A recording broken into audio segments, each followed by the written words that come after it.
lämna över till vår första föreläsare idag som heter Kristoffer Henriksen. Välkommen! Thank you, and I would like to thank for the invitation to speak at this conference. I'm doing this in English because you asked me to. I think that's probably a good idea. Today I will talk about the ecological approaches to talent development. I'll present some of our research findings, but also some of the new developments in the field. So my inspiration for looking at successful athletic talent development environments comes from my applied practice. I recall when I was younger several instances where my focus on the individual athlete fell short in my work. And I particularly recall this young football player who was actually, her career was going really well and everything was on a roll, you could say. And she'd been selected for the national team. She'd been moving to another team and everything was going well for her. But when she came to my practice, she was sad and did not feel very comfortable in her environment. And it turned out that she met all these different opposing demands, that her father felt she had to do one thing, her mother another thing, the one coach had one idea, another coach had another idea, and she felt that she was almost being torn apart. And this stimulated me to start looking at how come some environments are simply better than others at helping young athletes make a successful transition to the sort of senior elite level. So that's where my inspiration came from. Now, I try to work as a science practitioner. So in my daily work at the University of Southern Denmark, I am an associate professor and also head of a research unit called LETS, Learning and Talent in Sport, that looks, among other things, at sports psychology and talent development. But I also work in Team Denmark as a sports psychology practitioner, corresponding to about half of my time. And this means that I've had access to be a part of and to observe and to watch several high-level environments over the last 10, 15 years. So my talk today will be partly from research, but also a little bit from practice. And I try to make a good synergy between those two areas, even though it's not always easy. Now, if we just start by looking at what is talent development, and we turn to the research on talent development, I think it's possible to distinguish between three overall trends in the research in this area. Now, the talent discovery approach has been built on the idea that talent is innate. It's something that we are born with or without.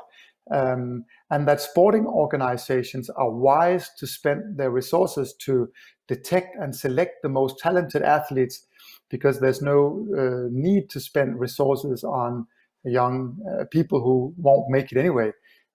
So that's why they will sort of be very preoccupied with how do we find the athletes with the largest potential to make it as senior athletes. The talent development approach and researchers in this area agree that nurturing and training is way more important than innate potential. And this has led them to discuss very important issues such as when should you specialize in one sport? How should you balance between deliberate practice and more play-like activities in your daily training and things like this? But their overall focus has been on the idea of nurturing and training and what is the optimal type and amount of training at what particular age groups. Now, my own research is situated in a holistic and ecological approach. And this approach shifts the attention from the individual athlete, whether that be their genetic setup or their amount and quality of training, to the environment in which he or she develops. So reaching the elite level is not only dependent on your sort of genetics, nor on your training, but on everything that's going on around you and how conducive your whole environment is to your development as an athlete. Now, these three perspectives are not mutually exclusive, and of course, in any real life program, there will be elements of each.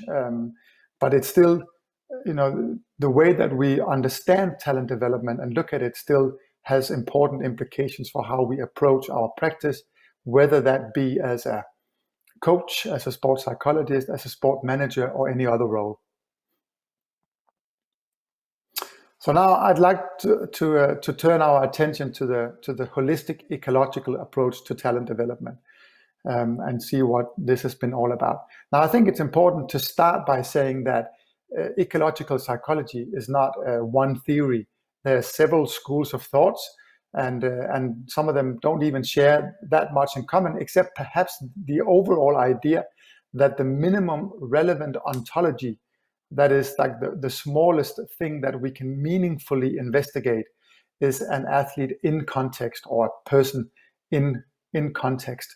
So among these different schools of thoughts, I have been mainly inspired by Bronfenbrenner.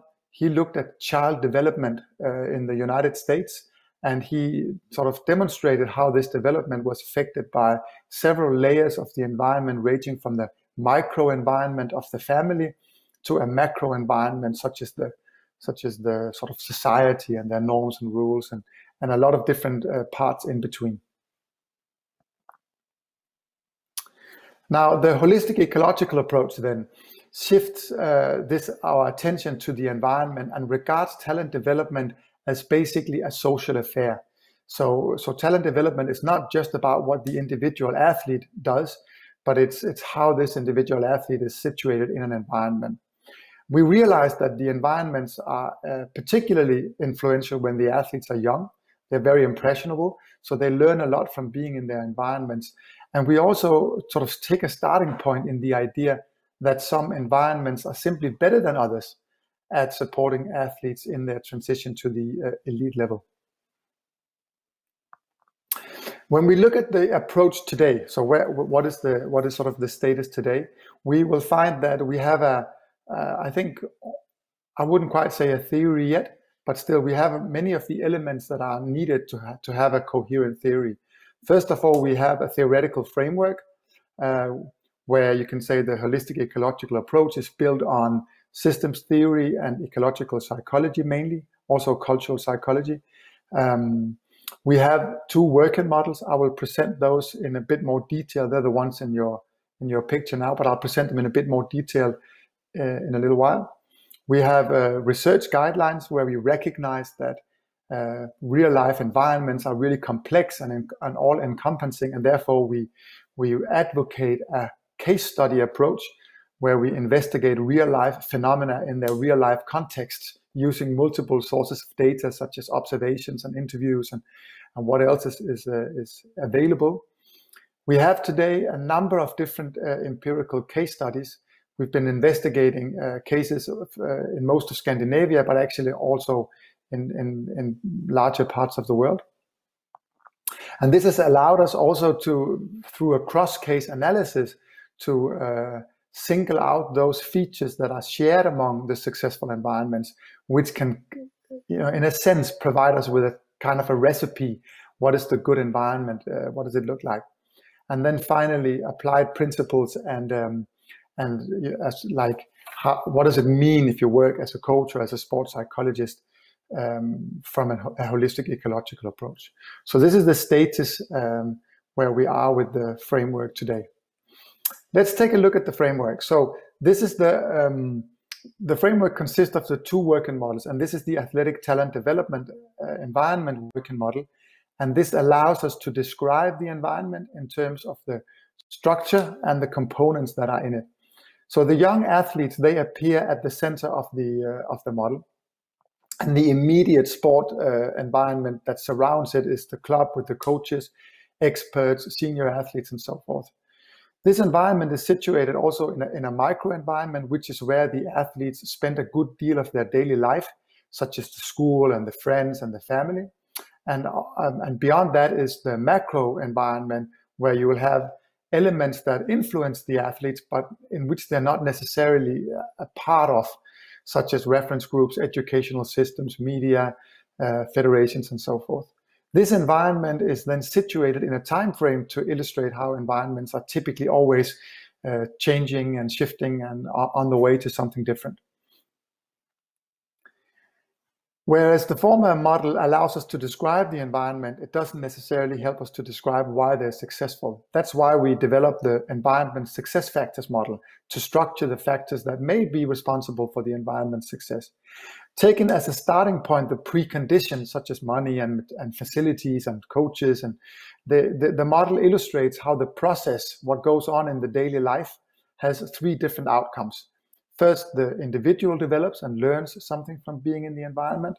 Also, the team achieves if it's a team sport. But most importantly, a certain organizational culture is sort of produced in these environments. And to describe this, we use Shine's model of organizational culture, where he distinguishes between three different levels. The artifacts are the visible parts of the environment, the things that you see first when you enter, the stories you hear, the atmosphere that you can pick up. Then you have the espoused values, which are the values that we show to the world. And below that is at a level that is probably even below our level of consciousness, are basic assumptions that truly govern how we work in this particular environment. All these things come together to produce environment effectiveness. And I think it's important to state that we consider a successful environment to be one that has a track record of producing senior elite level athletes and not necessarily youth results, because that's a different story.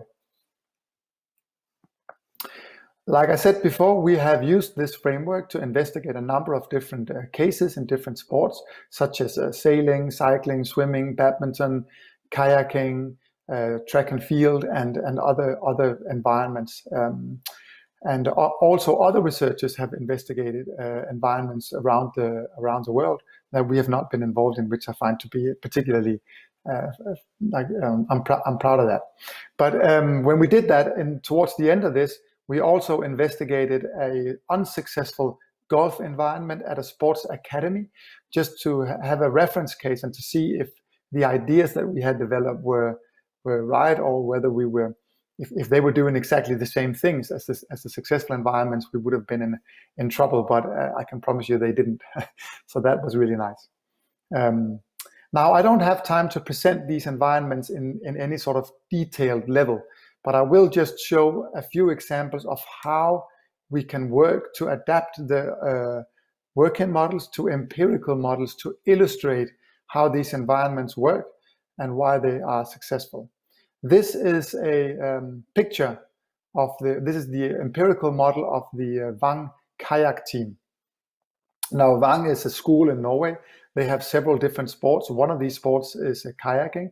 And this particular sport, they have a track record of producing senior elite level athletes that goes way beyond what you could expect from a small environment such as this one. Now, what you will notice is that the center of the environment is the relationship between this group of young, talented athletes, the prospective elite athletes, and a whole community of current and former elite level athletes. So whenever they would come down to the pier to train in the afternoon, the young athletes, they will meet up with national team athletes, the recent winner of the latest Olympic Games, or whoever was there. And this connection was very strong. And the community of current and former athletes could be current elite level athletes, but it could also be their coach, who was a former national team athlete himself, and so there was a really strong connection there. On the other hand, if you look at the seaside golf team, the unsuccessful athletic talent development environment, what you see here is that these the golfers, the athletes, they had good relations with their coaches in the school. They had relationship to their coaches still in the home club, with their friends, with the family, with the teachers. But there are no lines to connect all these different components. And what we wanted to illustrate with this model is a disconnected environment where there's no communication between the different elements of the environment, which means, for example, that the coaches at the school did not talk to the coaches at the club. So when the athletes would go home for a weekend training, they would be told one thing. When they came back to school, they would be told something different. And this left the athletes to often have to negotiate between what they felt were different and in some instances even opposing ideas and demands. And it just left them with a very stressful task of trying to manage an environment that was truly disconnected.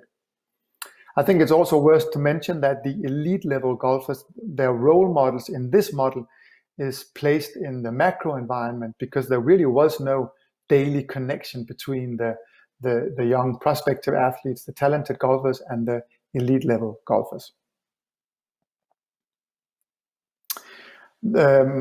So the empirical versions of the environment success factors models are also adapted to illustrate the particular environment that we are looking at.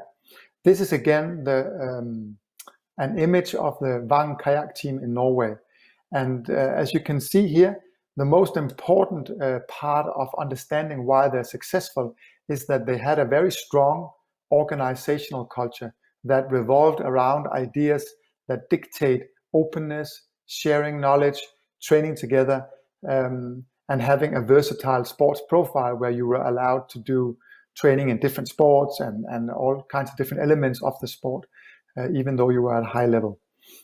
So this environment was not successful due to good resources, but rather to a strong and rooted organizational culture. When we then look at the Seaside Golf team again, what we found here is that they have a very incoherent and disconnected culture, where what the members say they do, their espoused values, do not correspond very well with what they actually do.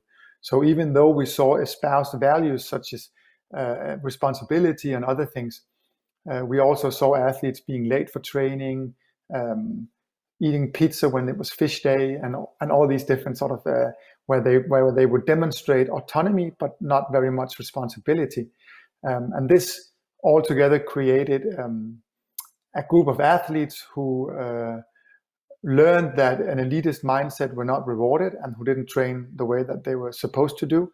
And this resulted in an environment with no senior elite level players ever produced from this environment, very few applicants, and a lot of dropout from this particular sport. This was in a school setting though, where other sports were very successful. And today this particular sport is no longer part of the school curriculum. This environment was, in other words, not unsuccessful due to a lack of resources.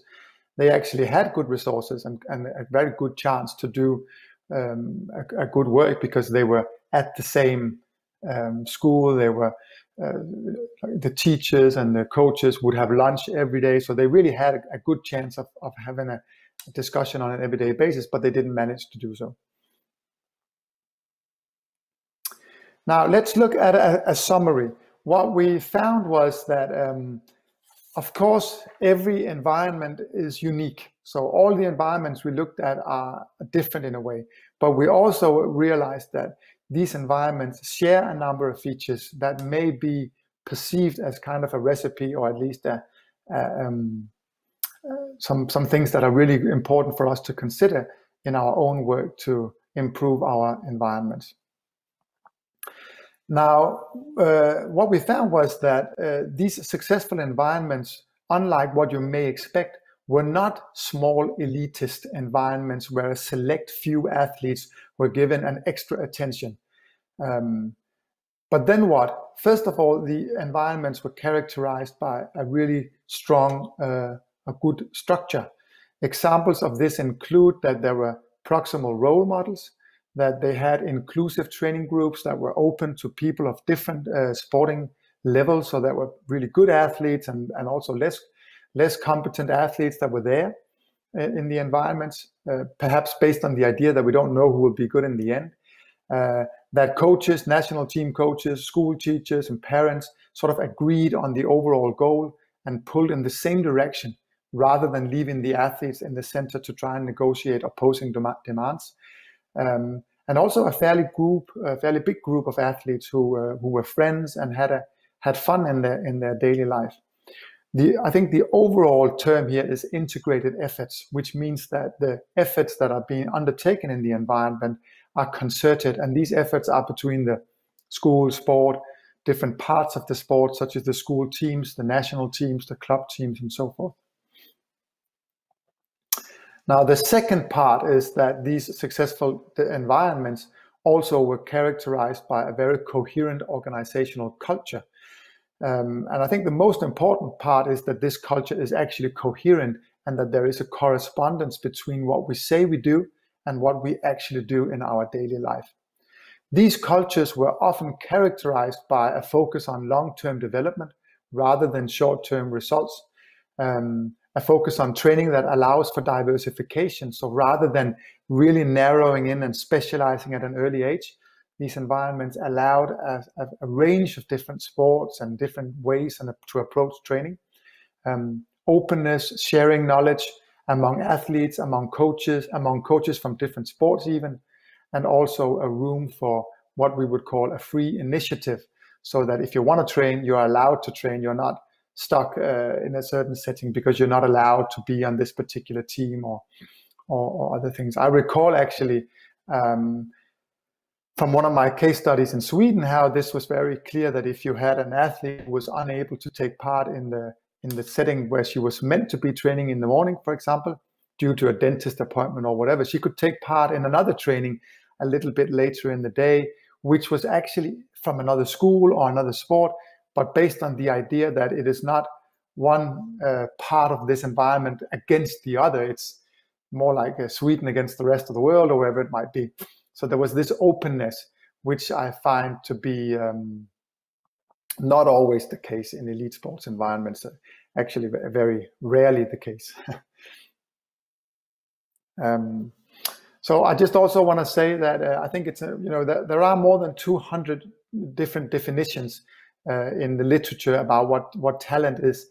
This is number 201 perhaps, but I think it's important to say that if we understand talent development from an ecological perspective, I've provided these examples and I won't go into detail, but I think that the ability to exploit the strength but also compensate for the weaknesses of an environment, we need to understand that as being part of what talent really is, what athletic talent is.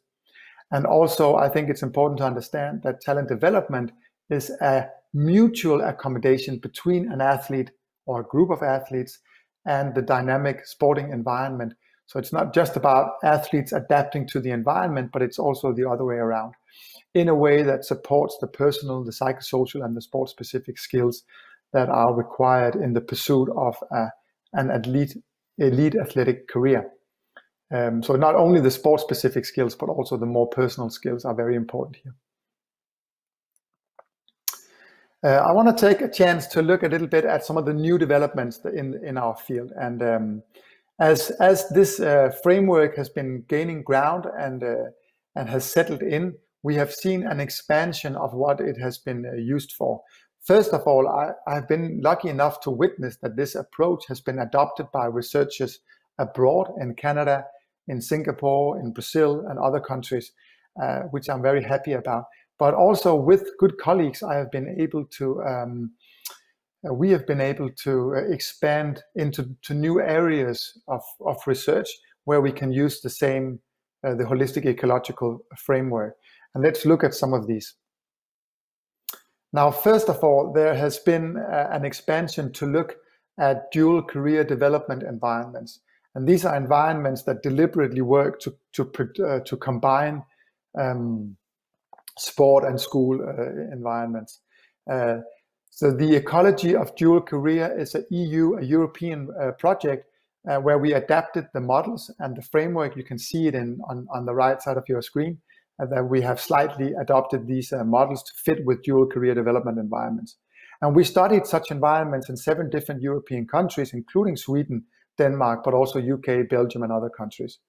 Now, this study demonstrated that first of all, there are many different types of dual career environments in Europe, ranging from the sport-friendly universities to sports academies and lots of different types. We also managed to demonstrate that a number of key features are required for such environments to be successful. Most importantly, they need to have a holistic structure that encompasses a dedicated dual career support team. Again, the fact that they have these integrated efforts, that they work together to make the environment successful. that they have role models, that they have mentorship arrangements and other things like this. But also that they need to have a shared philosophy. And this is a philosophy that is shared among the different stakeholders in the environment. And these include the dual career support providers, but also coaches and managers and perhaps the teachers and so forth who are in the environment. This philosophy very often revolved around ideas such as a whole person approach, where they are interested not only in the athlete as a performer, but as a whole person. Also an empowerment approach, where they work to slowly and gradually put more and more autonomy to the athletes, and that they will start off by having a lot of help, but also more and more and more take over and become autonomous in their approach to their dual career. They have flexible dual career solutions. So the philosophy is that we need to adapt to individual persons because everybody's needs are different. And finally, that it is our responsibility as a dual career development environment to take care of the mental health of the athletes and the thriving of the athletes, and not only build environments that support their sport performance. Now, another important area where we have kind of expanded into is to look at the relationship between the environments and mental health. In 2018, we hosted a international and multi-society think tank in Denmark that was looking at athlete mental health. And one of the things that was an outcome of this was a consensus statement where we sort of discussed some of the key issues around mental health for athletes. And one of the things that is written in this particular consensus statement is the idea that environments can stimulate poor but also well-functioning mental health. And therefore, sport organizations should consider mental health as an indicator of their effectiveness and develop these guidelines to critically review their practices.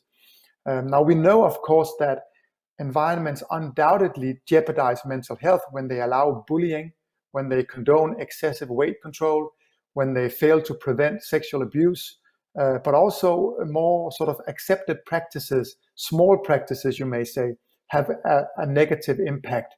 And these are pressures to specialize early, pressures to train even though you're injured, pressures to forego academic pursuits in the search of a sports career, and so forth. Even periods of very intense training without sufficient recovery. On the other hand, we also know that environments can actively nourish mental health and well-being in young athletes. And we know that young athletes who regard their talent development as high quality also have a higher scoring on well-being. This is research done by Andreas Iversen and others. So therefore, we believe that environments supportive of mental health are integrated, values-based, and send very clear messages to the athletes. Now, the figure in your screen is a review by Andreas Kyttel and Carsten Hvid Larsen that summarized the personal and environmental risk and protective factors for athlete mental health. And among the, so if you just look at the environment, some of the risk factors include stigma, lack of support, and some of the protective factors for athlete mental health include positive relationships, mental health literacy among coaches and staff, and a mastery-oriented climate. So we hope in the future to more diligently be able to study what characterizes environments that manage to support athletes' performance and their mental health at the same time. A third new expansion of the holistic ecological approach is to look at talent development environments in poor, underserved, and racially charged communities in the United States. This line of research, which is a PhD student where Natalia Stambolova and I serve as supervisors, sort of combines a look at the professional careers and how these athletes manage to succeed to reach a professional level career in basketball or other sports, even despite the odds. And we look at the specific challenges that athletic talent development environments in such communities they face that are very special. So we find that some environments, even despite really poor odds, such as a lack of finances, gangs, drugs, violence, they still manage to create successful and well-rounded athletes. And we are currently sort of looking at how come they manage to do that, even though the odds are so poor. We realize that in Scandinavia, we don't have the same level of inequalities, and we don't have environments that are as underserved and problematic as the ones that Rob Book is now studying in the United States. But we do hope that this research will stimulate further discussions about how environments can be developed to better cater for athletes who come from tough circumstances. And we do have those in Denmark, and I realize also in Sweden and other countries. So I think it's a very important line of research. Now, the final new development I would like to present is the organizational triangle. Now, another PhD student of ours is Ole Matorne. He's been looking at what he has termed the organizational triangle, which is basically the idea that although talent development takes place in the local clubs, good talent development requires or demands collaboration between different partners, even on the macro level. In this case, the local club, the local municipality and their sport managers or elite sport consultants or whatever name they may have, and then of course the sport federation. So these three components have to work together to create good viable talent development locally. And in a multiple case study, Ole investigated a series of such positive examples of inter-organizational collaborations. In each example, he would interview the manager, sports or talent manager from the federation, from the municipality, and from the local club. And he would ask them about how they work together, what challenges they faced, how they overcome these challenges, and so forth. He also found that, of course, each case was unique and different, but that the successful collaborations shared features. Most prominently, he found that in order to be successful, such collaborations need to take their starting point in a shared philosophy. So the idea is that when all partners shared this basic philosophy about the nature of talent and the aim of talent development and what we want to achieve with talent development, there were way fewer conflicts, and it was way easier to engage in collaborative decisions and actions. So I think you can almost understand it a little bit like a Maslow's pyramid of needs, that if you don't have a collaborative philosophy, it's very difficult to make collaborative decisions. So you need the philosophy to make good decisions, to make good actions, and then in the end you have the outcomes, which when he asked about the most important outcomes of such collaborations, the participants most often mentioned how they improved the resources, facilities, strategies, and the daily work in the local athletic talent development environments. Now, allow me to just finish off by making a bridge to applied practice.